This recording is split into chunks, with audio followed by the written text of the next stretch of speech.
was number 8 on the most impacted terrorist country in the world.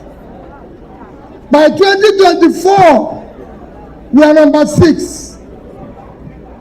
By 2026, we are now number 4. So it's worsening every day. This is a country, and Nigeria is a country that few years ago was reputed as one of the biggest contributors to peacekeeping globally, where our men have fought in different and have helped to keep peace, helped to restore order in many countries, from Rwanda to Cambodia to Yugoslavia, Mali, Liberia, and we've done all this. And our army and military are recognized as one of the best. That even at the time, a Nigeria general commanded the entire UN keeping force.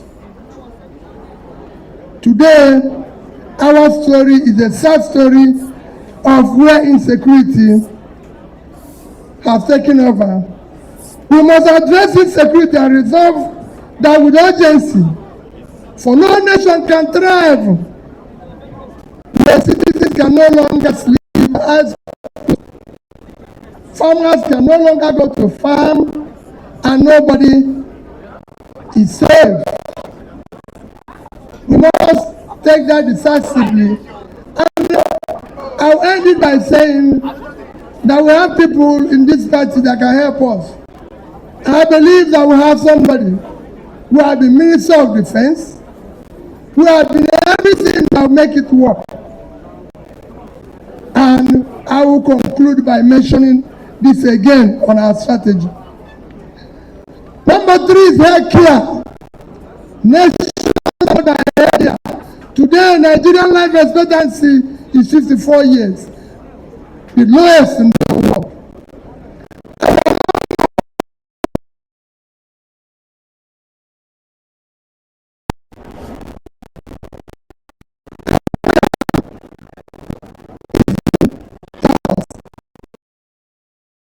Healthcare. Only 10 or 20% of our 30,000 primary health care centers are working. That is unacceptable. Our health insurance is below 10%. Compared to countries like Indonesia, that is over 90%. And it is not time to lament about what we're going through, but what we are going to do. Our budget today is one of health budget today, one of the least. Let me assure you that NDC government, and I use the word NDC government because it will be a government that the party will be supreme. That NDC government in 4 years, we will ensure that our insurance that is below 10% today, health insurance, is at least double to over 20%. We ensure that in 4 years, we must have a functional primary care in 8,809 wards of this country.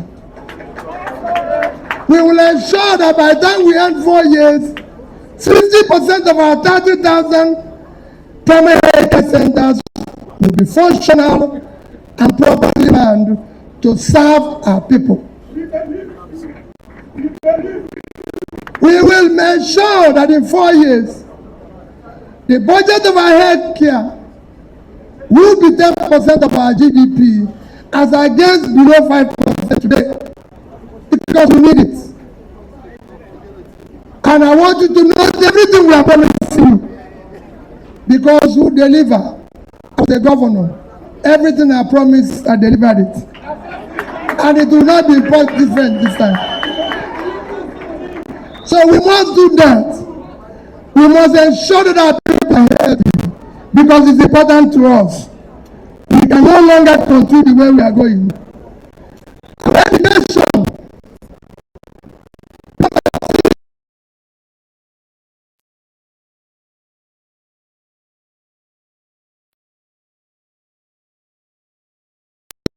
But of course, we have over 20 million children out of school.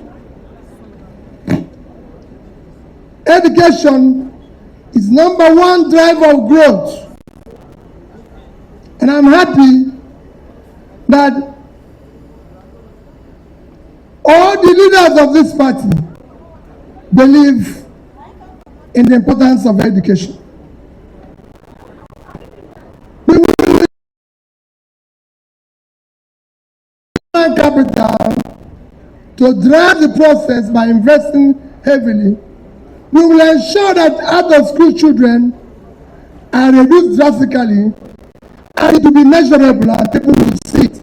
Because we ensure that every child will have opportunity of going to school. Our budget and investments and donor agency support verifiably accounted for. You don't know what it is today. We will do that. The next thing we're going to do is hunger and agriculture. We will mix the two of them. When this government came into being in 2023, Nigeria is one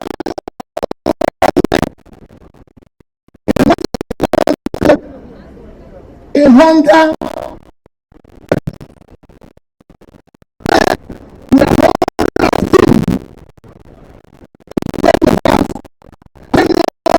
As one of the hungriest of the world. Here, I say at war, dash Nigeria grain to feed themselves. They are at war. And they gave us grain.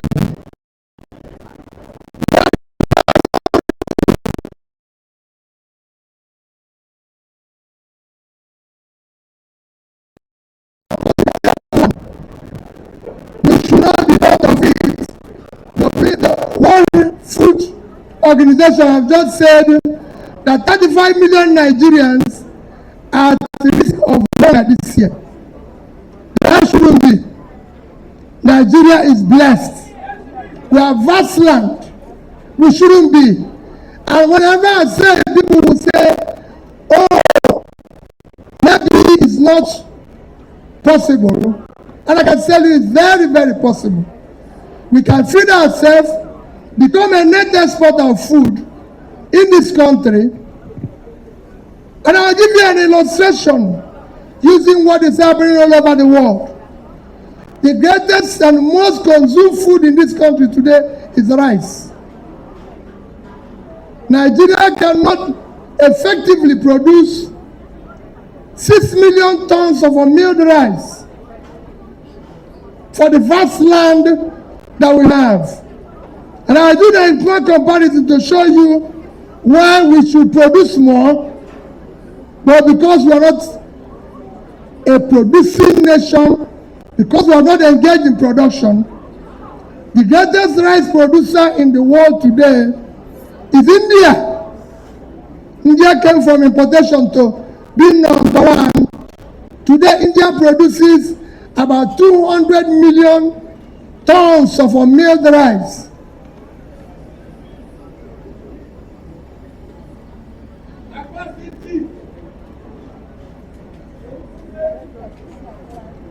Today, India produces 200 million tons of milled rice.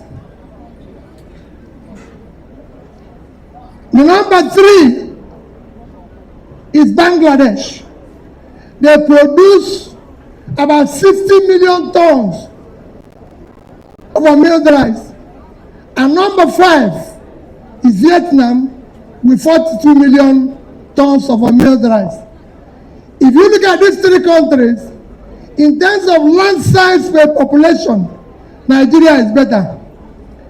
The size of India today is about 3,287,000 square kilometers, which if you times it by 1,000 will give you 3,287 billion meters.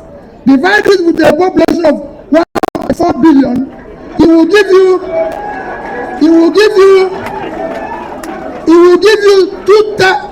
2.34 square meter per person. If you go to number 3, the number 3 producer, which is Bangladesh, is a country of 148,460 square kilometers of land. If you times it by 1,000, it will give you again 148,460,000 divided by 170 million of their population, it will give you 0.87 square meter per person, below 1 meter. If you do the same thing with Vietnam, Vietnam is 331,000 square kilometers. And you times it by 1,000, it will give you 3,331,000,000. And if you go and divide it with their population of 102, you will get 3.2 square meter per person. And Nigeria, our own country, is a country of 923,000 square kilometers, which if you times it by 1,000 and divide it with a population of 230, is over 4 meters per person. So we have more land space. Why are we not producing more rice than they are producing? We're not even producing 10% of what they are producing. We will change Nigeria from consumption to production. So we can produce rice. We should be exporting rice. I have maintained that we can make more money from the vast land in the north than we make from oil. This laziness must stop. Our country must be productive, and we must feed our people. We cannot continue the way we are going today. We say no to hunger and use it for employing our people. Number 5 is energy sector.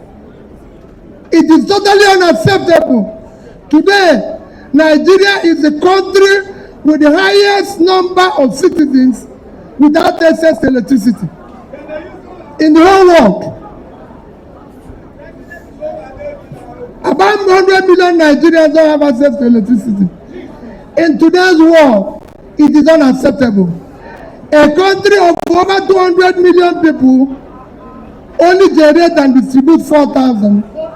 When comparable countries of the world, to use even African ones,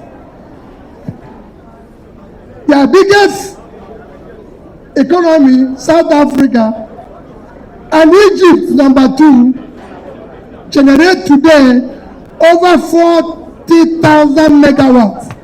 So we are not even producing 10% of what these 2 African nations are producing and distributing. Both of them are less than 50% of our population, and they generate 10 times the electricity we generate. This is an African country. It is unacceptable. It cannot happen.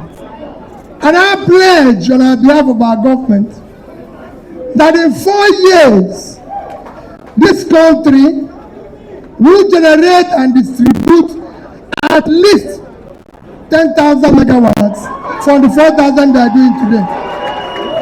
It is something we have studied. We are not going to get into government and start giving you an excuse why it will not happen. Unemployment.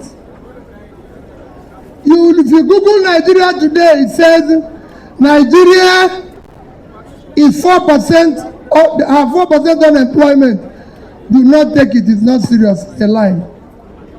Because in 2021, our unemployment was 30-something%. By sheer mathematics and it came to 4 because things have worsened, and I assure you we will not take it. Nigeria remains over 30% in unemployment and unemployment, and over 40%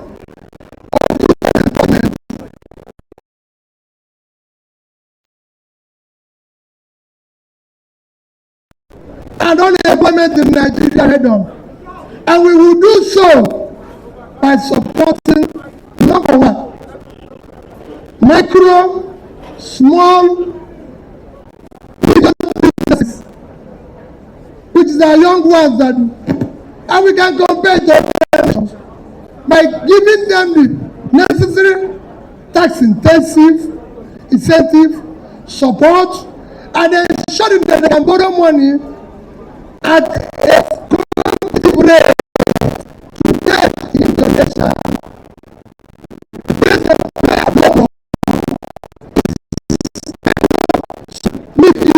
Small, medium businesses.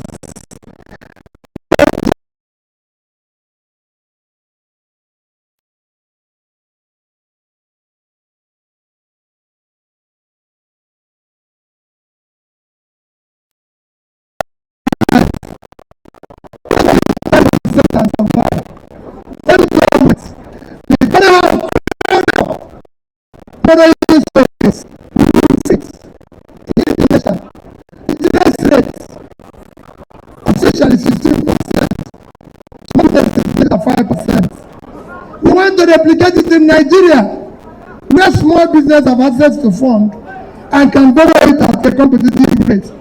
It is important that we deal with it and deal with it aggressively. I know the day is far spent. We will be dealing with other issues. I assure you that our government will deal with the issue of corruption.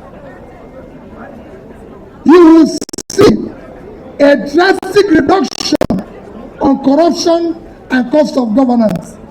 This will stop. We need the resources to invest in critical areas so we cannot continue. We cannot continue to ask people to fast when we are feasting. No. You cannot continue to tell people who don't know where next meal is coming from and you're buying new jets, new yachts, new houses. No. It is time for us to stop that. So we'll cut cost of governance and reduce corruption. I've said it before, to fight corruption starts from you. If you're not stealing, your wife is not, your children are not, you reduce it at 50%. And that we will do.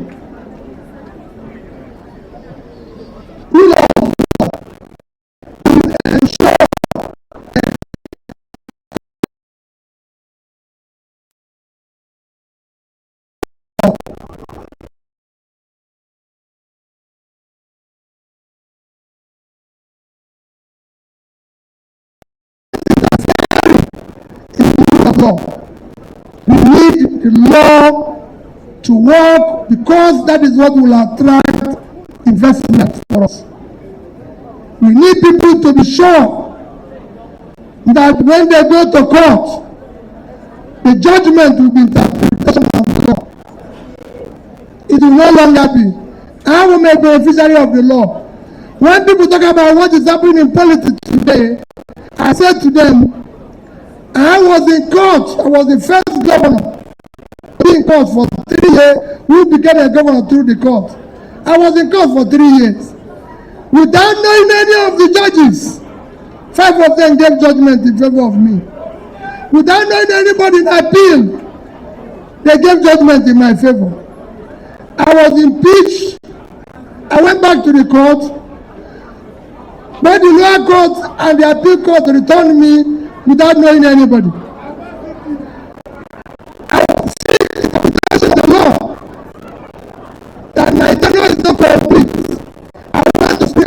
Nigeria.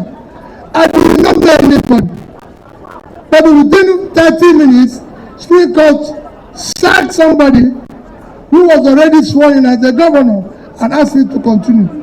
And all this I did without giving anybody a pardon or meeting any of the judges. I want Nigeria to return to that era when the rule of law will prevail and the country will work. And finally, the democracy. The democracy we practice today must change. It must be a government of the people, by the people and for the people. The people must be the one determining what is happening. We're going through difficulties.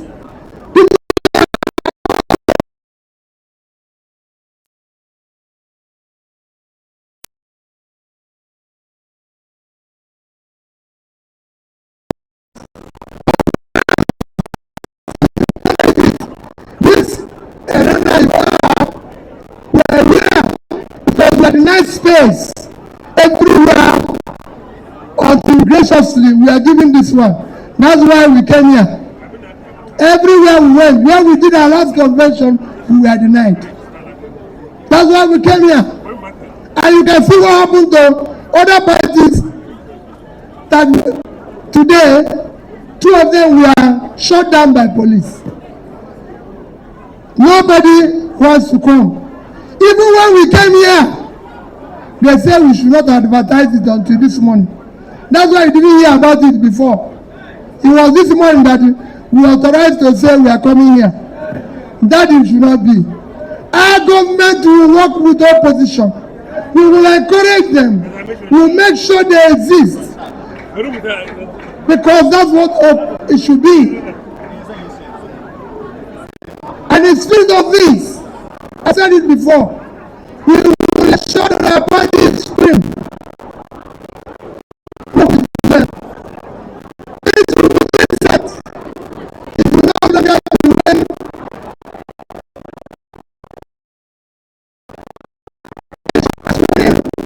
God turns himself,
accept the affirmation as the candidate of this great party.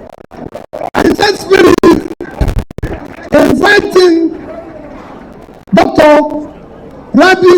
Kwankoso to join me as the vice presidential candidate so we can rescue this country.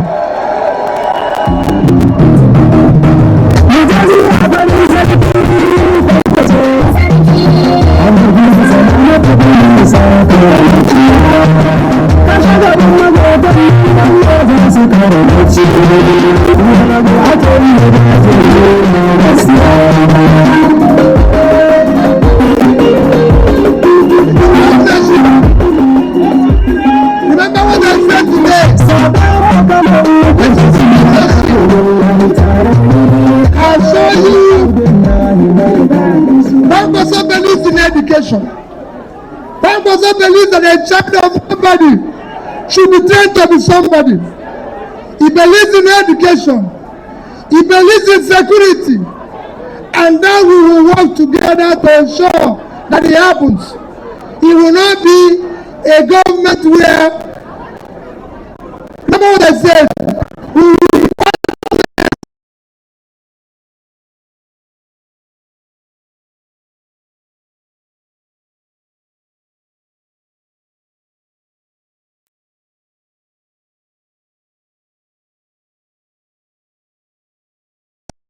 thank you and God bless you.